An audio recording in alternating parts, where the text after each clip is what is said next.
زوايا الكاميرا.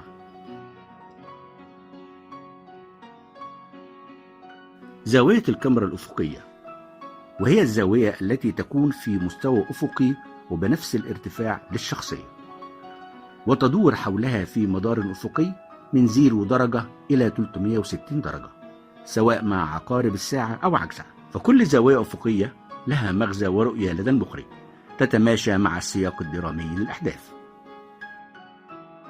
فكل درجة تتحركها الكاميرا تعطي مشاعر وأحاسيس مختلفة حسب طبيعة العمل الدرامي، وانطباع مختلف للمشاهد. والتصوير الأمامي المباشر للشخصية ونظرة عينه على العدسة لها الكثير من الدلالات الدرامية. وبالطبع زوايا الكاميرا الأفقية في الأعمال الدرامية تختلف عن البرامج الحوارية أو اللقاءات الصحفية أو مع مراسل الأخبار.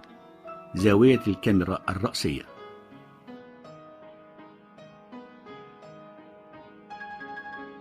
عند تحريك الكاميرا لأعلى أو أسفل الشخصية تبدأ هنا الرؤية في إنشاء وجهة نظر مميزة وينتج عنها ديناميكية داخل الكادر. زاوية الكاميرا العالية داخل السياق الدرامي لها دلالات كثيرة وحسب طبيعة السكريبت.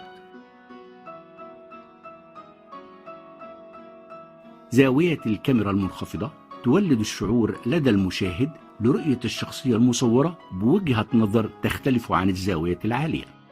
نستخلص من هذا أن وضع زاوية الكاميرا يكون لدواعي إيضاح رؤية معينة يريد المخرج توصيلها إلى المشاهد.